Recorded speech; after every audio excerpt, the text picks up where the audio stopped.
Boa noite, pessoal. Deus nos abençoe nessa proposta de estudo, de reflexão. Preparei alguns slides para a gente acompanhar, para orientar o raciocínio. Eles vão estar resumindo a ideia. Tá? Tem algumas informações escritas, eu vou lê-las e a partir delas a gente vai promovendo a discussão. Tá legal? A gente está no número pequeno de pessoas, pelo menos de encarnados, como diz o outro, né?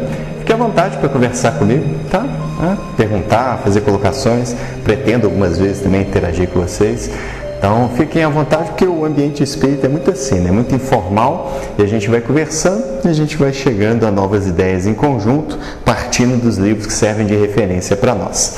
Abordar esse tema do Espiritismo e Evangelho é um terreno muito farto de comparações, de pesquisa das semelhanças, mesmo das origens históricas e por aí vai. Qual é o nosso foco hoje? Tentar perceber por que dentro da estrutura de formação da doutrina espírita houve uma escolha de Kardec por aquilo que a gente chama da moral de Jesus. Tá? Então esse é o nosso foco. Embora o tema crie margem para outras abordagens, isso é o que a gente está interessado hoje. Afinal de contas, quais são essas relações entre a moral ensinada pelo Espiritismo e a moral ensinada no Evangelho? E por que ao fazer essa comparação, a gente vai ver que Kardec escolhe, então, usar como referência a moral de Jesus. Eu coloquei ali duas gravuras, eu não sei se você está familiarizado, mas aqui está no canto superior, é uma parreira de uva. Se você abrir o Livro dos Espíritos, que é a obra fundante da doutrina espírita, logo em cima do item que se chama preâmbulo, que é um nome bacana, preâmbulo, não é assim? Allan Kardec colocou este desenho. Numa das comunicações mediúnicas que ele travou, de centenas ao longo de todo o seu trabalho, os espíritos fizeram uma comparação simbólica apenas, o que eles queriam dizer como a existência do corpo, do perispírito, que é um nome criado, né, pelo Espiritismo, e do espírito. E eles resolveram simbolizar num desenho, que é a parreira de uva, né? E aí eu coloquei só para dizer o seguinte, se a gente pensar na filosofia espírita, nos ensinamentos do Espiritismo, a gente vai ver que a gente é capaz de fazer raciocínios muito profundos, mas a gente não precisa dominar nenhum vocabulário que fuja muito do nosso cotidiano. É uma coisa muito interessante essa simplicidade da doutrina espírita. Claro que ali dentro tem ideias que exigem mais de nós. Quando a gente vai discutir sobre liberdade, sobre fatalidade, livre-arbítrio, igualdade, por aí vai. Há assuntos que acabam remetendo a uma complexidade maior. Eles exigem mais do nosso raciocínio, da discussão. Muitas vezes a gente não consegue, na verdade, nem concluir em alguma coisa, em definitivo, por assim dizer. Mas, no geral, pensar em espiritismo é uma coisa muito simples e muito objetiva. Tanto que com pouco tempo de frequência ou de contato com a doutrina espírita, todos nós já pegamos o espírito, a ideia central da doutrina espírita. E aí a gente vai trabalhando e fazendo desenvolvimento. Então a comparação que os espíritos fazem, esse simbolismo, com alguma coisa que pertence também ao mundo natural, assim como nós fazemos parte da natureza, é para demonstrar essa simplicidade, que a gente pode perceber e estruturar essa filosofia. Aqui embaixo eu coloquei um símbolo, bom, para quem não sabe, é um símbolo de um peixe. Tá? Nos primórdios do cristianismo, quanto ao movimento histórico, quando eu digo primórdios, minha gente, eu estou falando ali dos 3 primeiros séculos depois de Jesus. A gente vê uma estrutura das comunidades dos cristãos muito diferente do que a gente conhece hoje em dia. Que o que nós herdamos hoje, herdamos tanto no sentido de cultura, quanto no sentido de que estávamos lá ajudando a construir essa realidade através das encarnações, né? Provavelmente a maioria de nós atravessou encarnações anteriores, vivenciando experiências ou dentro mesmo das igrejas formais, ou dentro desse pensamento, enfim. Mas os 3 primeiros séculos, como não havia um cristianismo institucionalizado, organizado como uma religião, com hierarquia, com rituais, tudo isso que a gente atribui classicamente a uma religião, então você tinha comunidades pequenas, muito mais dinâmicas, muito mais focadas em discutir os ensinos de Jesus. Então elas eram muito mais ligadas, essas comunidades, ou eclésia, que é um termo que traz até os dias de hoje, muito mais ligado nessa ideia. E o Evangelho, minha gente, é bom lembrar, é uma expressão que o próprio Jesus utiliza muito tranquilamente, porque Evangelho é uma interpretação. Se a gente buscar lá nas línguas que Jesus falava, provavelmente aramaico e hebraico, acredito, né? O Evangelho é uma expressão que significa boa nova. Literalmente. Jesus considerava que os seus ensinamentos, a proposta que ele trazia, era uma notícia muito boa, ou seja, que ele considerava assim, né? E que era necessário, então, colocar isso para as pessoas. Então, quando a gente está falando de Evangelho, a gente está falando de uma coisa que é muito simples também, tá? Simples na forma de apresentação, na forma de entendimento. Todos nós somos capazes de entender aquilo que Jesus fala. Ele também contou muitas histórias. Então ele é um educador muito sábio, então ele pensa nos modos que pode nos transmitir as informações, provocando reflexões e que sejam coisas simples de serem lembradas. Então parte dos cristãos, dos primórdios, como eram muito perseguidos, eles tinham alguns sinais de identificação, no sentido para saber não apenas se reconhecerem, mas como também tentar gerar alguma rede de proteção diante de uma sociedade onde os que eram os poderosos da época, em muitas ocasiões e lugares, perseguiam os cristãos. Então, um dos símbolos é o peixe, que, se não me engano, por latim fica na expressão ictus, ileios, Christus e alguma coisa que eu não me recordo agora. Mas há um simbolismo aí também, mas é esse povo inicial. Eu coloco esses dois simbolismos porque quando a gente está falando dessa moral que o Espiritismo propõe para nós, através dos Espíritos que nós dizemos são superiores, é uma moral que bebe exatamente nessa simplicidade da moral das comunidades do cristianismo primitivo.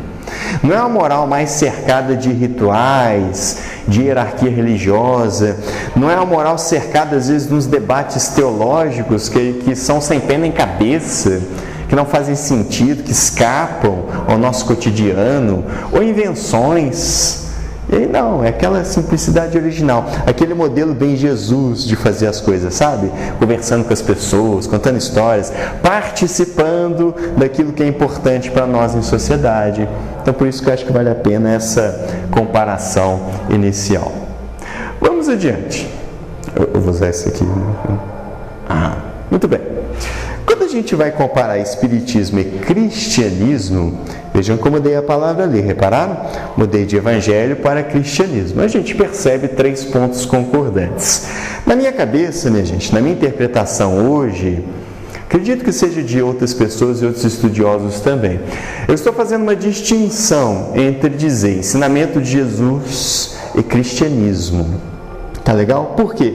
Para mim hoje eu estou usando o cristianismo no sentido de uma formalização religiosa, institucional, partindo, claro, da vida de Jesus, dos ensinamentos dele, mas uma apropriação particular dessa vida e da mensagem de Jesus. Porque eu posso travar contato com o Evangelho de Jesus e não estar vinculado a igreja nenhuma. Claro que se eu falasse isso 500 anos atrás, provavelmente eu estaria preso respondendo a processo com risco de ser queimado. Hoje em dia, acho que dá para falar isso. Mas hoje começa uma questão problemática, minha gente. Como que isso ainda atravessa o nosso cotidiano? O problema da formalização da mensagem de Jesus e da apropriação disso em contextos, na verdade, em pretextos para ações. Você quem tem acompanhado, por exemplo, a turbulência política na Bolívia, país próximo de nós, ali mais para o alto da América Latina.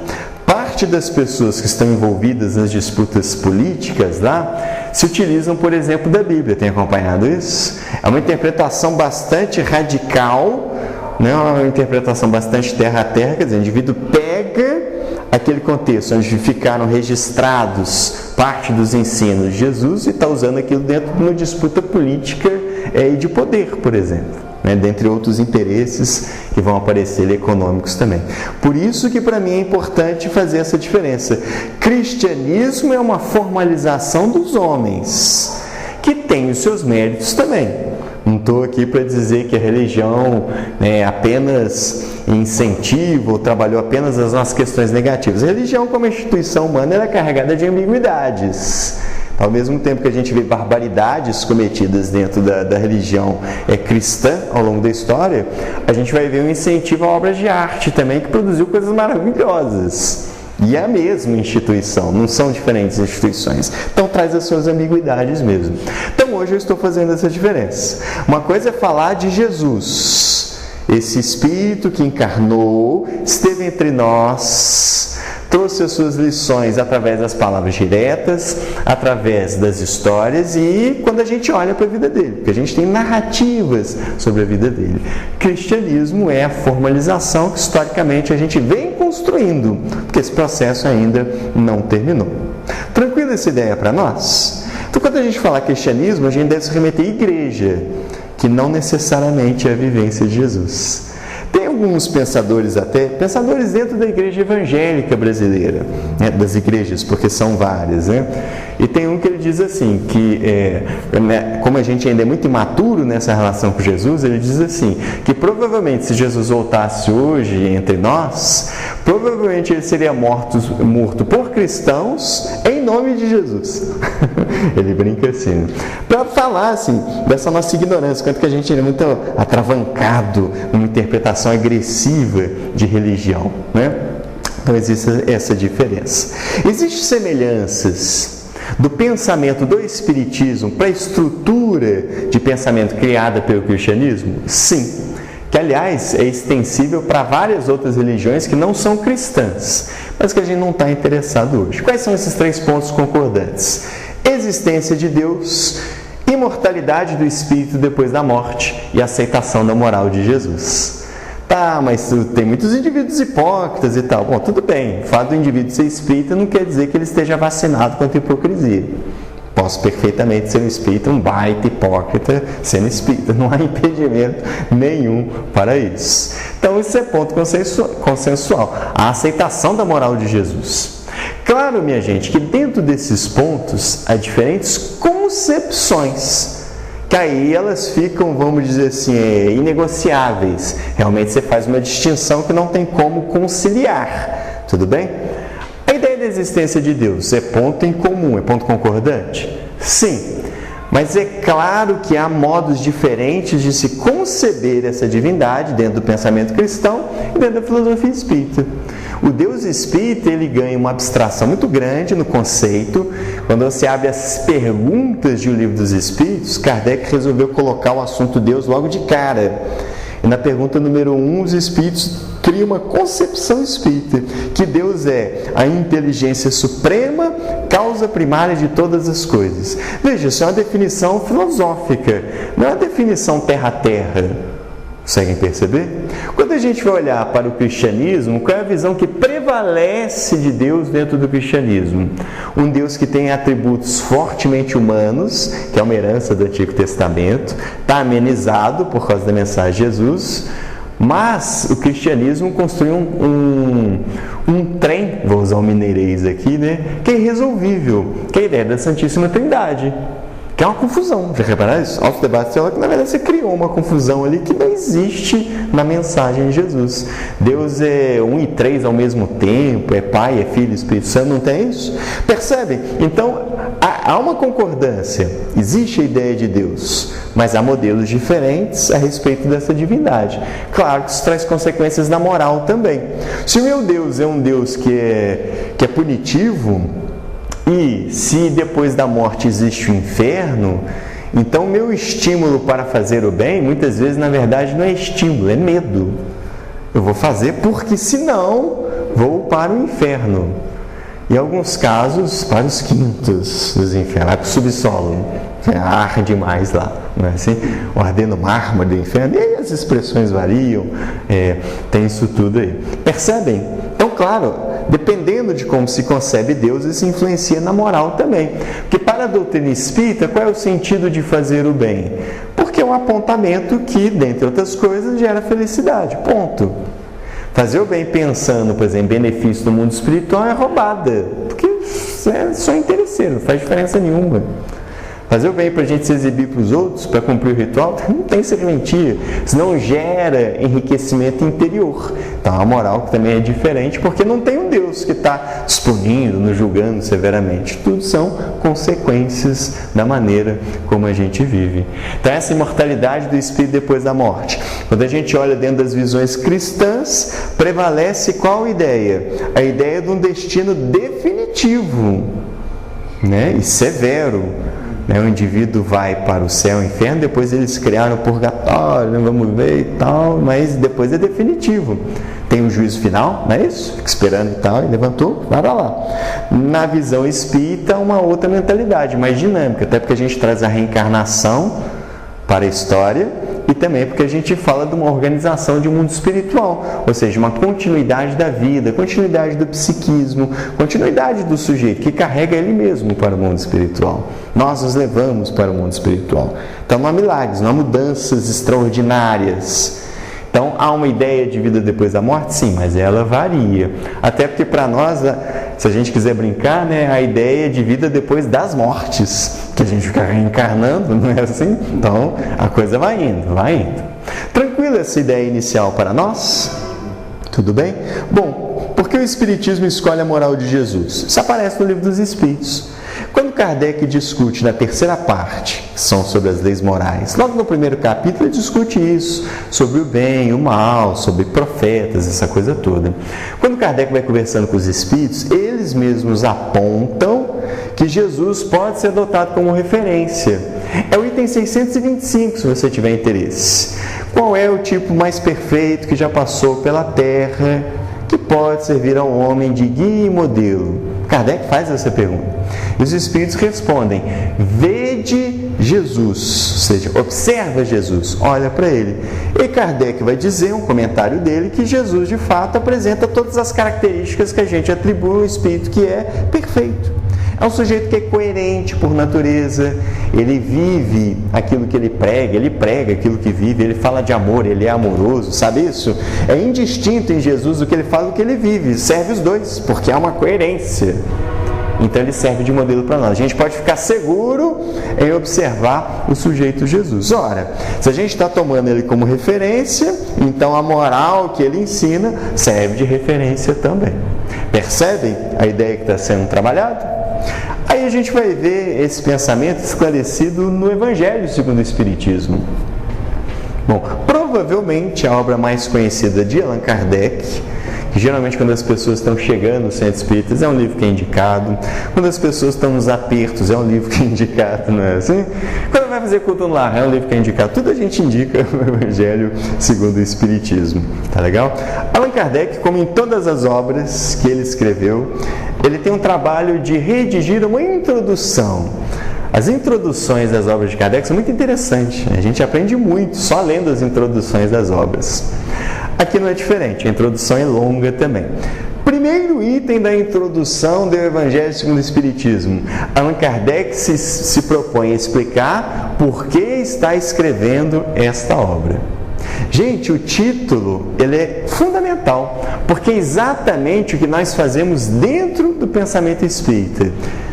O Evangelho segundo o Espiritismo, ou seja, usar da filosofia espírita para interpretar o Evangelho. Percebem isso? Nós não temos um Evangelho espírita, nós temos a filosofia espírita interpretando o Evangelho de Jesus. Tá legal isso? Claro, está escolhendo o ensino de Jesus. Kardec trabalhou isso no Livro dos Espíritos, que a moral ensinada pelos espíritos superiores coincide com a moral ensinada por Jesus. Kardec vem dizer isso até no Livro dos Espíritos. O Espiritismo não ensina nenhuma moral nova. Os espíritos, na verdade, ensinam a moral que já foi ensinada por Jesus.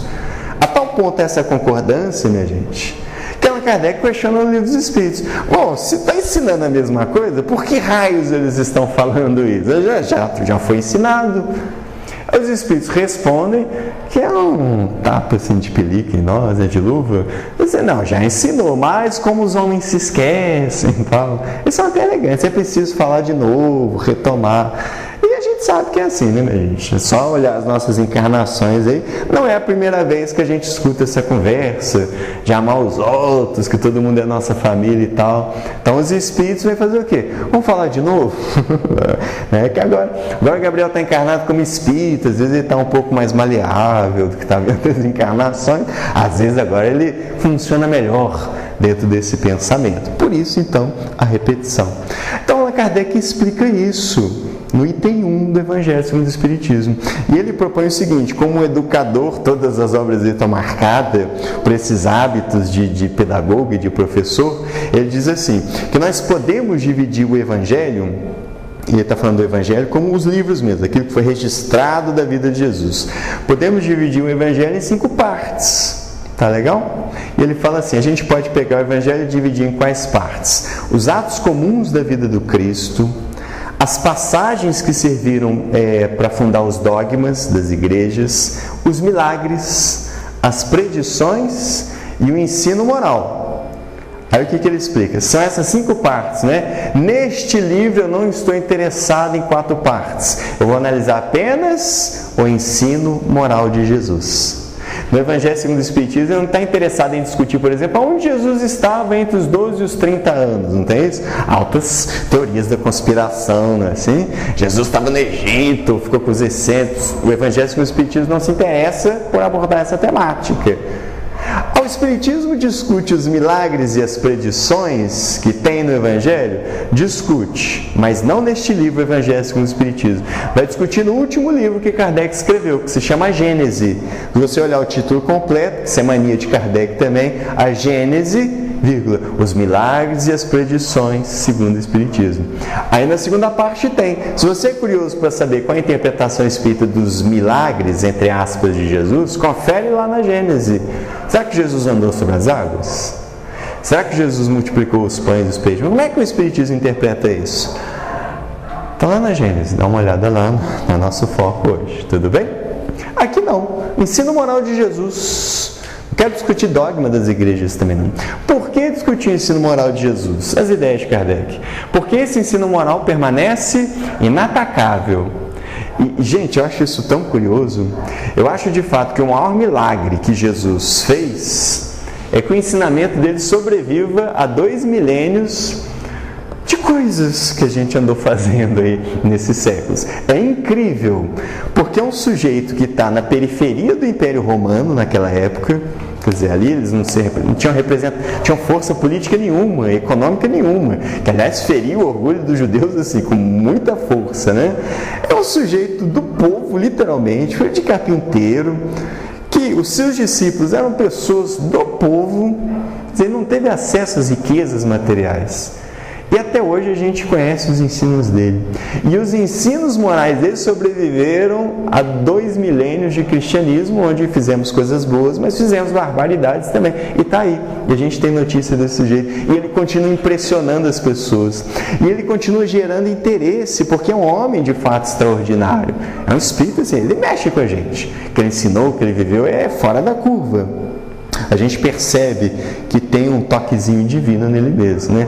Há uma intencionalidade de Deus de enviar esse Espírito, porque a gente percebe, ele fala com a verdade, né? Assim, a gente percebe no contato. Então, Kardec percebeu isso, é inatacável.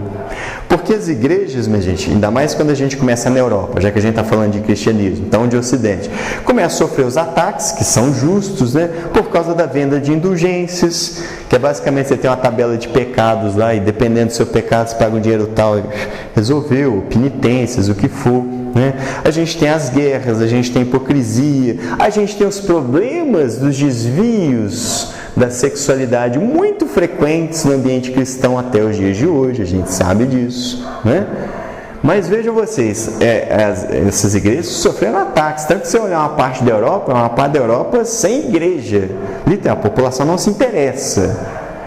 Mas quando se fala na figura de Jesus, você assim, Jesus não é o cristianismo. As pessoas percebem, mesmo que não formalizem isso, porque de fato, é inatacável que ele fez, que ele viveu. Tanto que Jesus gera o interesse de estudiosos de outras áreas, fora da religião. Há psicólogos que escrevem livros sobre Jesus. Inclusive tem um que se chama Jesus Psicoterapeuta, que é da Anna Wolff. Ela é uma psicanalista italiana. Esse livro é do século passado. Ela escreveu outro, Jesus, Modelo de Masculinidade. Vejam, ela não está escrevendo dentro do contexto religioso. É um sujeito tão extraordinário que uma psicanalista de renome, com experiência, resolveu escrever livros falando sobre psicologia baseado na vida dele. Como temos outros sujeitos que fazem isso até os dias de hoje. Kardec explora mais. Olha a ideia de Kardec, eu acho isso tão bacana, que a moral de Jesus é o terreno em que todos os cultos podem encontrar-se, a bandeira sobre a qual todos podem abrigar-se, por mais diferentes que sejam as suas crenças.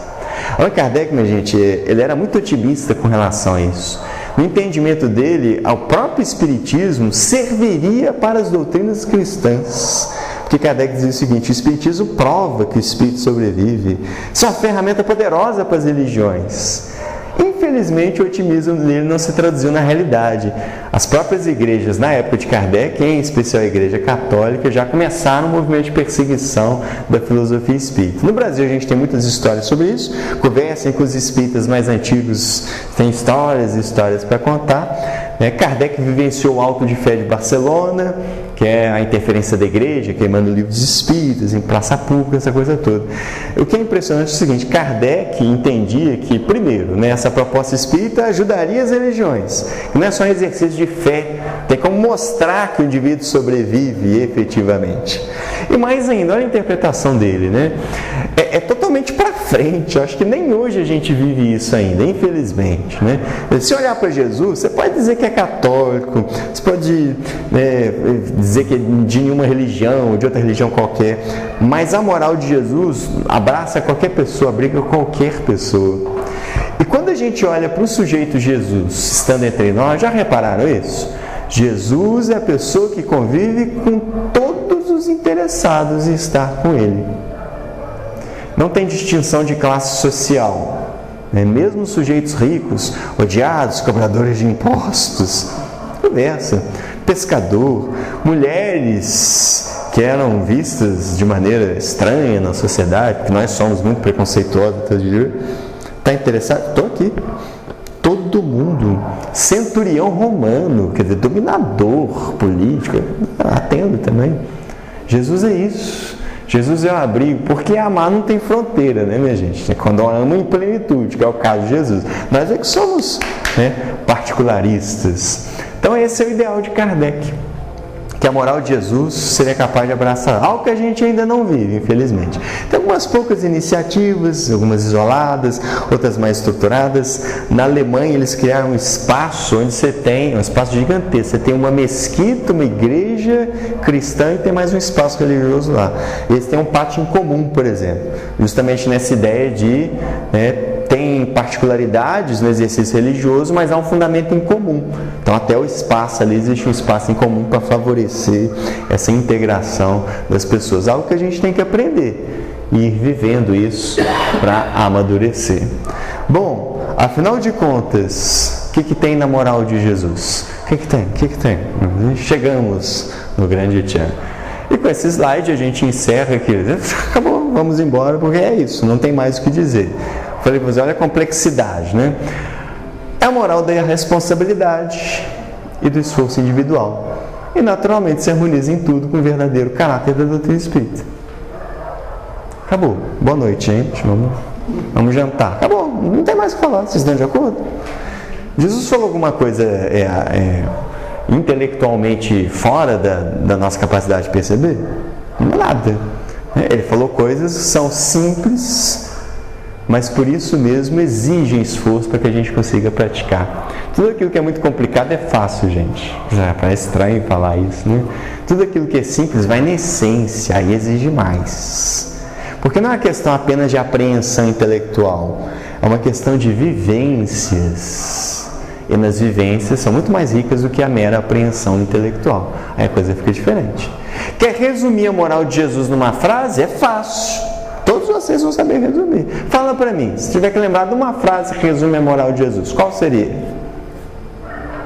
É quando eu digo você encarnado, tá? Não que eu não estou vendo. Às vezes você acha, né, que é o morto e tal. Qual seria, minha gente? Amar ao próximo como a si mesmo. Tem mistério nisso? A frase não. Mas vai amar o outro.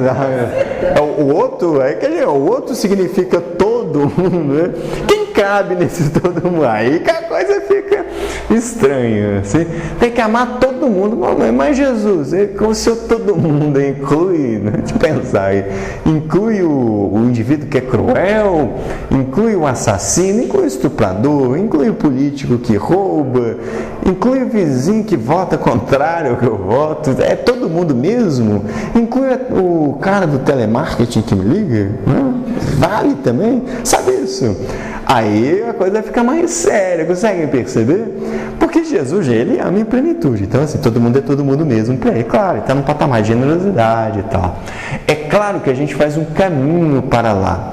E isso é espiritualidade construída a partir de base.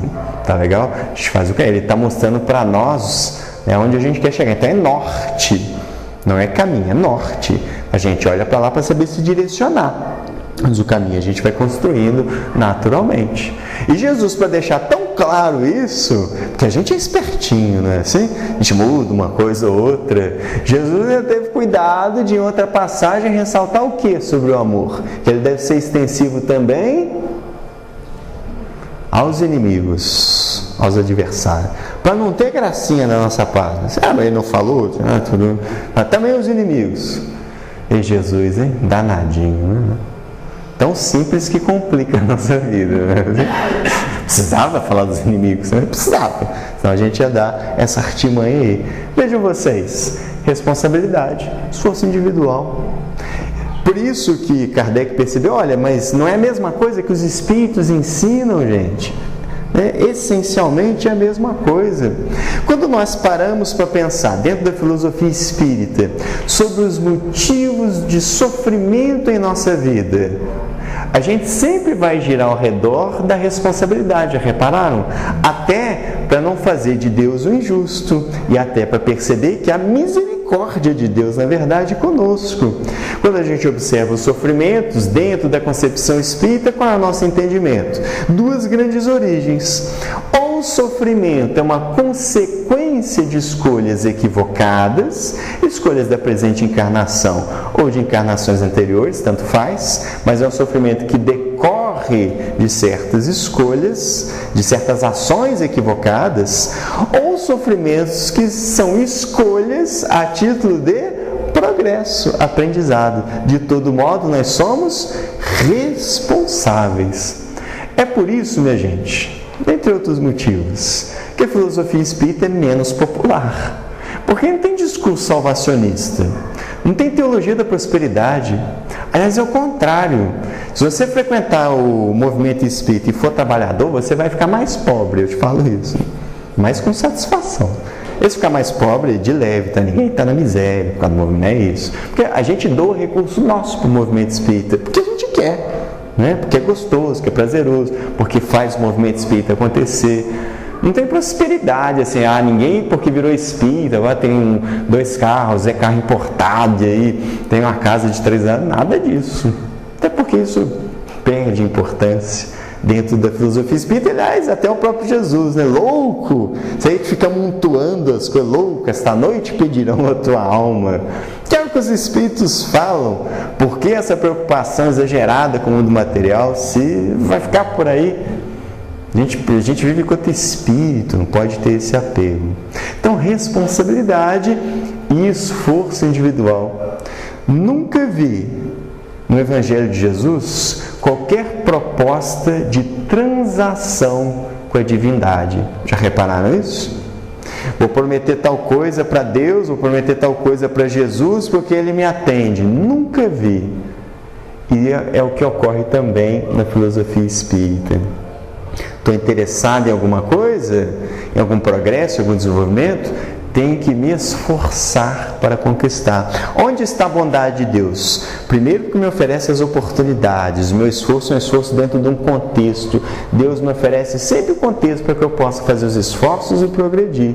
E a bondade de Deus é que Ele cria mecanismos de amparo, como um espírito protetor, como as situações materiais que possam favorecer o aprendizado, como a reencarnação, não deu certo numa, e a gente levanta, planeja e vai de novo. É misericórdia, não é assim? Até quando? Até conseguir, é isso mesmo.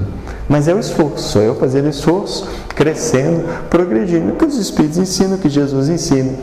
Jesus produziu algumas curas.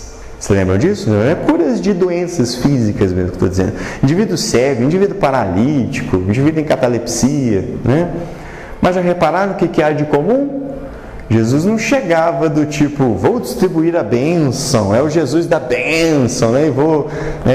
Vai derramar sobre mim, eu vou curar todo mundo, sobe aqui, faz filhinha, nada disso. As pessoas chegavam até ele, manifestavam uma necessidade, uma vontade, ele dialogava com as pessoas e chamava a atenção que a vontade das criaturas era fundamental para realizar as coisas. Como assim? Nesse caso das curas, várias vezes tem nos evangelhos. Queres ser curado? Eu tenho poder, tenho capacidade. É isso mesmo que você quer? Mas, gente, isso pode valer, essa pergunta, para outras situações. Porque a gente é muito infantil espiritualmente, tá? A gente arruma muito chororô com Deus. Eu fico imaginando assim, se Jesus estiver perto de nós, ele vai perguntar isso para nós. Tá, você está chorando, você quer isso? Quer mesmo?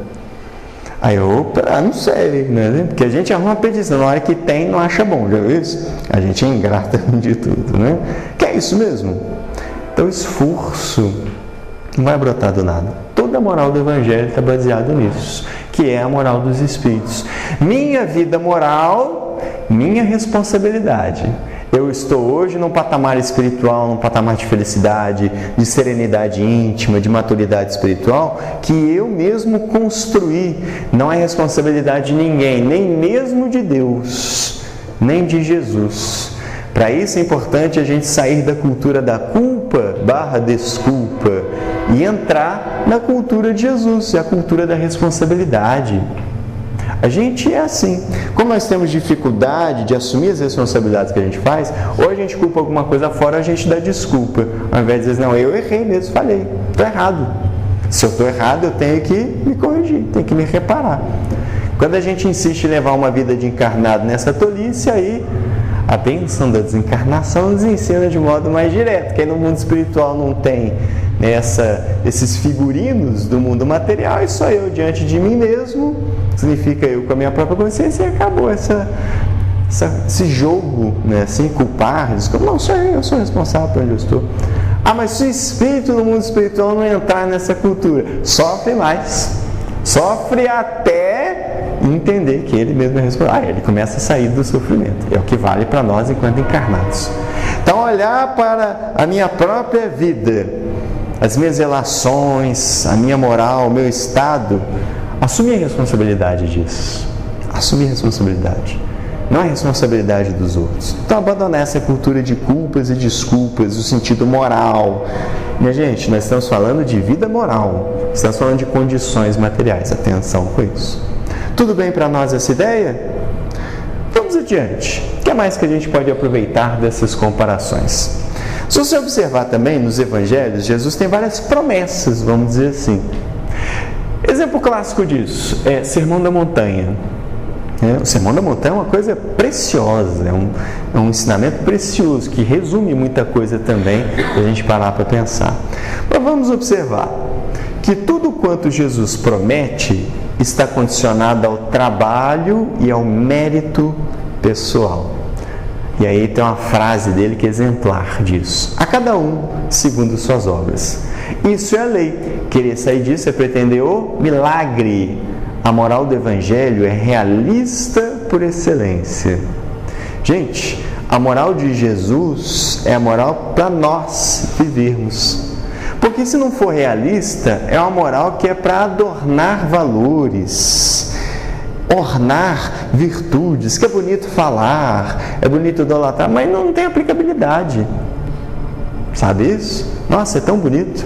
Por isso, a gente tem que estar atento para perceber que quando nós nos reunimos no movimento espírita para refletir nos assuntos morais, nós não estamos frequentando escola de santos. Isso é um problema e a gente tem que encarar isso de frente. Nós somos pessoas comuns, espíritos comuns no processo de evolução, que temos as nossas virtudes que já começamos a desenvolver, e temos as nossas dificuldades, e a partir dessa base que a gente constrói. A espiritualidade é sempre da base para o topo. Não adianta a gente querer se propor um modelo de vida que a gente não dá conta de vivenciá-lo. Quando a gente discute sobre o perdão, para mim é um exemplo clássico, se as pessoas colocarem o perdão num patamar que elas não alcançam, o resultado é óbvio. A pessoa vai entrar na culpa, porque ela não consegue viver daquele jeito que é colocado. E às vezes as pessoas fazem isso bem intencionadas, eu quero dizer, isso é a minha interpretação, tá legal? Mas é a escola de santo. A gente tem que resolver problemas mais diretos. Por exemplo, o indivíduo dirige e está no celular, e nisso ele se mata e mata os outros, por exemplo. Sabe isso? É o mais terra-terra, a gente tem que partir disso, sabe? Quando a gente fala de perdão, a gente está falando de convivência familiar, por exemplo. Não adianta ficar pegando exemplos, o personagem tal perdoou magnanimamente, parabéns, mas eu não sou aquele personagem. Eu estou aqui, esse é o contexto que eu estou. Então a espiritualidade construída a partir da base, construída a partir de onde nós estamos. E aí que entra a questão do mérito. Vejam, é o mérito no sentido moral e espiritual. Não é mérito, como nas discussões que é usado, nos debates de indivíduo de progressão social, progressão econômica. Isso é mais complexo. Tem uma série de outros fatores interferindo na vida material de todos nós, dando ou limitando possibilidades. Esse mérito aqui no sentido pessoal, espiritual. Como que eu me comporto diante da vida, diante dos outros? Sou ou não cumpridor dos deveres morais? Tá? Como que eu pratico ou não esse amar ao próximo, que é o resumo da mensagem de Jesus? Percebem isso? E aí é mérito de cada um, não tem como ser diferente. Não dá para a gente fazer cortesia com o chapéu dos outros, é importante ter isso em mente. Então, por mais que eu admire alguém, eu não sou esse outro alguém, eu tenho que viver a minha própria vida. Então, essa admiração tem que servir como estímulo para as minhas próprias vivências, não para ficar grudado como uma figura satélite de outras pessoas. Isso é importante a gente ter em mente. Esse realismo, minha gente. Então, o Evangelho não é são palavras bonitas, não, é bonito. A beleza do Evangelho é porque é valor, e valor que é aplicável nas nossas vidas. Quando Jesus nos incentiva, através das suas orientações, nos esclarece, é para a gente onde nós estamos vivendo. Porque do contrário, seria apenas para discussões filosóficas, que têm o seu valor, não nego, mas seria uma moral apenas para ilustração intelectual. Tudo quanto ensina Jesus, tudo quanto os Espíritos ensinam, já que há concordância no sentido moral, é para a gente usar na vida mesmo. E aí é a gente que tem que desenvolver essa maturidade de nos observarmos à medida que a gente está nas experiências e perceber como que essas ferramentas, como é que esses ensinamentos podem me ser úteis nas situações que eu estou atravessando. Por isso que é muito pessoal, percebem? Sou eu que vou criar essa adequação, sou eu que vou perceber isso, e sou eu que vou viver, que vou fazer esse esforço. Então, para perdoar algumas pessoas, para ter paciência com algumas pessoas, vai exigir de nós um esforço tremendo, é isso mesmo. Ah, mas o outro é super paciente, é o outro, mas eu não sou. Então, eu tenho que viver o meu esforço, é isso. Mérito pessoal, assim que a gente vai construindo paulatinamente. Mas isso tem um aspecto positivo, porque à medida que a gente vai alcançando, a gente vai se desenvolvendo, que a gente vai progredindo, isso vai gerando satisfação em nós. É a alegria de ser um espírito que está conseguindo progredir. É a alegria de estar conseguindo superar algumas questões que antes a gente ficava limitado nelas, por exemplo. Isso ao longo das encarnações, gente, é muito satisfatório. Dentro de uma encarnação já é, imaginem vocês, à medida que a gente amadurece, isso vai gerando alegria. E mais a gente fica motivado de continuar nesse processo também. E aí a moral legítima, porque eu começo a fazer porque eu quero, porque gera bem-estar. Não estou mais pressionado a fazer as coisas. Bom, tem uma palavra que é muito simbólica dentro das orientações de Jesus, que é o tal do reino, ou reino de Deus. Várias vezes aparece. É tão simbólica que que o escritor José Herculano Pires, grande filósofo espírita brasileiro, esteve encarnado entre nós no século passado, deixou uma vasta coleção de livros muito interessantes. E tem um livretinho dele que se chama O Reino, muito interessante.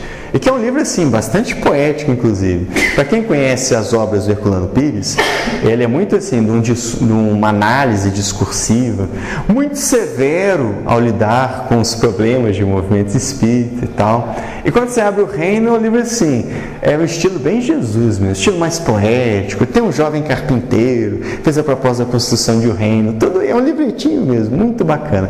Quem tiver interesse, vale a pena acessá-lo. Se não tiver aí na biblioteca, na internet você acha hoje com bastante facilidade, tá legal? E Jesus falava várias vezes de buscar esse reino de Deus, inclusive dizendo o seguinte, que se a gente buscar primeiro o reino de Deus, todas as outras coisas serão dadas por acréscimo. Lembram disso? Ele está falando de questões espirituais, obviamente. Se eu focar, se eu tiver interesse naquilo que é essencial, o desenvolvimento espiritual acontece, porque eu estou focado, porque minha vida está voltada para isso. Mas vamos pensar no que diz o Evangelho e no que diz o Espiritismo. No Evangelho fala o quê? Ninguém conquista o reino sem trabalho, sem reforma íntima, sem modificar os sentimentos ou sem destruir as paixões. Esse é o nosso linguajar de hoje. O linguajar de Jesus é diferente. O Espiritismo fala o quê? Ensina-se aí aquilo mesmo que está nas linhas gerais da codificação do Espiritismo. Sem o trabalho, não há progresso espiritual. Já repararam, minha gente, que quando Jesus está falando também no reino de Deus, Jesus sempre coloca um condicional nas promessas dele? Por exemplo, Deus pode nos ajudar? Perfeitamente. Mas qual a orientação de Jesus? Buscai e achareis. Batei e abrir-se-vos-á. Conseguem perceber? O tempo todo tem esse condicional, que é o mesmo que aparece na doutrina espírita. O que significa esse condicional? O indivíduo toma iniciativa e há uma correspondência, isso gera uma consequência. Voltemos ao Sermão da Montanha. Nós aqui traduzimos como bem-aventuranças, mas existem até outras propostas de uma expressão diferente. Mas vamos usar a clássica. Bem-aventurados os aflitos, porque serão consolados. E por aí vai, não é assim? Bem-aventurado isso, logo aquilo. Já perceberam? É preciso haver uma condição inicial que condiciona a consequência que vem, a consequência, aquilo que vem em seguida. Percebem isso? Não é um condicional no sentido de fazer transação, de negociar com a providência. É condicional no sentido de o indivíduo apresenta uma situação, uma vivência, uma requisição, e isso é que vai gerar a consequência. Sempre assim. Que é o que a doutrina espírita fala.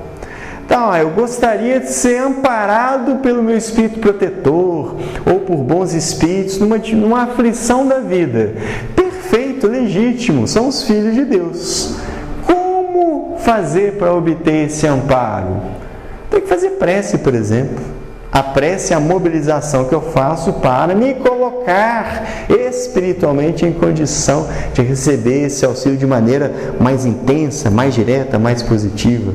Se eu ficar paradão na minha, se eu ficar ligado a atos que são atos imorais, por exemplo, praticando aquilo que é equivocado, tem como os espíritos me ajudarem?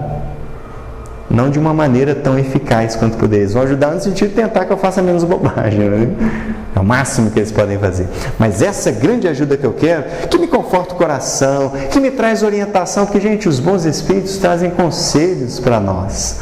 Mas se eu não me colocar em condições, eles têm todo o manancial. Jesus não era assim também, posso te curar, mas é isso que você quer? Os espíritos são assim, tenho conselhos, posso te orientar, posso te levar a bons ambientes, mas é isso que você quer?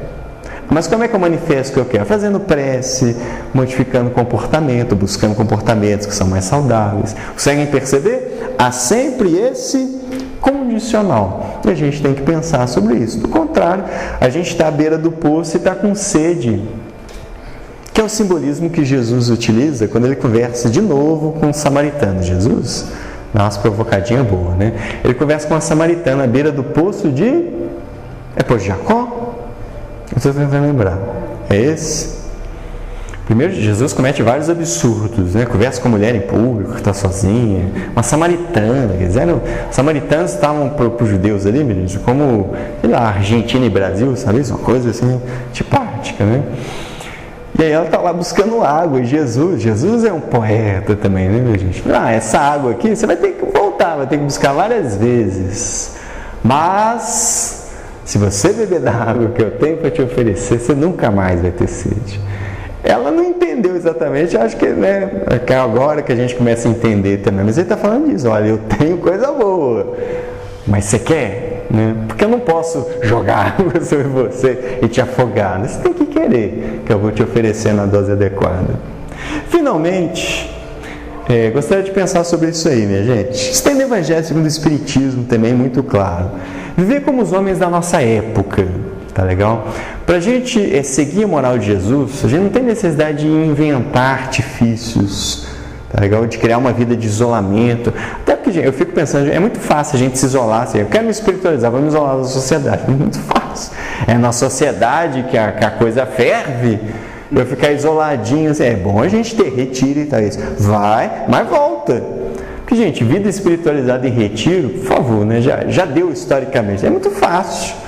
Couro comendo aqui, os outros tendo que ralar sobre eu quietinho, separado. É muito fácil ser espiritual, assim. É muito fácil ter paciência, está todo mundo em silêncio 24 horas, ninguém me perturba. Eu vou ser muito paciente mesmo. Vai ser paciente cuidando de filho, por exemplo. Não é? É ou não é? Aí a coisa é diferente. Não é assim? Podemos deduzir que a concordância da doutrina espírita com a moral do Evangelho impõe a cada um de nós um estilo de vida que, sem esquisitice, sem extravagâncias, nem farisaísmo, se aproxime cada vez mais do tipo normal de homem de bem. Essa expressão homem de bem aqui, minha gente, está aparecendo de acordo com o entendimento que está no Evangelho segundo o Espiritismo. Kardec discute isso, inclusive quando ele fala na sequência sobre os bons espíritos. Se eu tiver lembrado bem, é o capítulo que fala da perfeição moral, tá? E lá Kardec se propõe a dizer o seguinte: olha, o homem de bem é um homem virtuoso por excelência. Então é uma expressão que Kardec cria. Ele vem descrevendo as qualidades do homem de bem. Quando eu leio o primeiro parágrafo, eu já falei, gente, não sou mesmo, estou fora. É tanta virtude que eu já desisti nessa encarnação. Mas o que Kardec está dizendo ali é só o seguinte: é um paradigma. Olha, o que a gente chama do homem virtuoso para a filosofia espírita? Ele lista essas características. Não é no sentido da gente se comparar, né? Eu brinquei aqui, no sentido derrotista e tal. É um paradigma, olha. Quando a gente crescer totalmente com esse espírito, é isso que eu quero ser quando eu crescer, sabe essa história? É isso. É a expressão homem de bem. Então a moral de Jesus para nós é isso. Os passos que a gente vai dando para se aproximar desse homem virtuoso, sabendo que é uma tarefa que vai nos envolver por várias encarnações. É uma construção que a gente vai realizando gradualmente. E eu destaco isso, gente, sem esquisitice. Não é esquisitice, viver isolado, roupas específicas, essas extravagâncias, não se misturar com os outros, sabe? Claro, ambientes, a gente escolhe ambientes melhores ou piores, mas sem essas maluquices, sabe isso? Necessariamente um tipo de evento é proibitivo para mim porque eu sou espírita, ou determinado tipo de filme. Para com essas coisas. A moral de Jesus, que é a moral espírita, não é uma moral normativa com regrinhas, faz isso, não faz aquilo. Não, a gente pensa o que é melhor para mim, o que é mais adequado, sabe isso? É isso que eu falo, essas esquisitices, extravagâncias. Assim, não, eu sou espírita, então eu não saio, eu não me divirto, tá? Para com essas coisas. Você tem que pensar onde você vai se divertir, o que você vai fazer lá, com quem você vai estar. Essas são as perguntas, percebem? Porque senão a gente começa a estar, tudo é pecado, tudo é moral, tudo gera obsessão.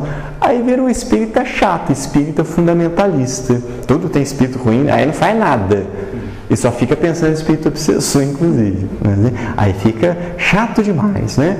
E sem farisaísmo, que é essa hipocrisia, gente. Sem personagens, a gente não tem necessidade disso. Que é virtuoso, sabe aqueles espíritas de fala mansa? Coisa desgraçada, pelo amor de Deus. Não tem necessidade. Tudo é fala mansa, chama todo mundo de irmão, paga essas coisas. Francisco de Assis chamar até um lobo de irmão, olha, eu admiro, porque ele sentia aquilo, ele sentia, irmão Sol, irmão Lua, ele era irmão de todo mundo, ele era, eu não sou. Eu não gosto de pomba, por exemplo. Eu não chamo a irmã de pomba. Para que eu vou mentir? Sabe essas coisas? Sem farisaísmo, pelo amor de Deus. Jesus precisa de pessoas de carne e osso, espírito como nós. É para nós que ele veio, não é escola de santos. Tá legal? Então, sem farisaísmo, sem criar personagens. Nós não somos virtuosos, nós somos pessoas buscando fazer o nosso melhor, refletindo para aprender, vivendo as nossas experiências, dando as nossas cabeçadas, e é assim que a gente aprende. É assim que Jesus veio para nós, exatamente para esse contexto, para esse tipo de comportamento que a gente apresenta.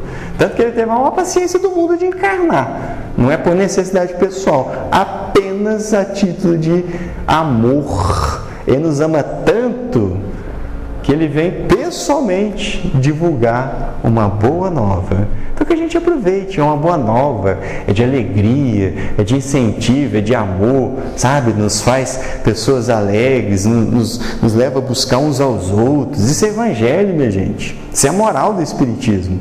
Qualquer coisa que seja muito truncada, sabe? Cara fechada, aquelas expressões formais, isso tem algum problema aí. Está havendo uma formalização desnecessária. Esse é o convite de reflexão que eu deixo para todos nós na noite de hoje, agradecendo a paciência de vocês, de escutarem as reflexões. Temos o Evangelho segundo o Espiritismo, é referência, então se a gente quiser buscar esse esmiuçar dessa concordância da moral espírita com a moral de Jesus, basta ler o Evangelho segundo o Espiritismo na ordem que você bem quiser, sem ser obrigado a ler no culto, sem abrir aquelas passagens ao acaso, que fica assistindo e aparecer, que a gente não quer ler, já viu? Honrar vosso pai e vossa mãe, mas de novo isso aqui, né? Coisa inconveniente, né? Mas o Evangelho é bacana, gera muita reflexão para nós. No final do Evangelho tem uma coletânea de preces espíritas, gente. Se você me permite a sugestão, hoje pode até começar por essa parte, porque Kardec escreve algumas considerações antes das preces, e geralmente essas considerações para a gente mais para pensar do que as preces, é muito legal. Sugiro até você começar assim: prece para pedir um conselho, está lá no Evangelho segundo o Espiritismo. Então Kardec faz umas considerações, 3 coisas para a gente pensar antes de pedir conselho. Dá uma olhadinha, aí você muda a prece, com certeza. Muito agradecido, minha gente. Boa noite para todos nós.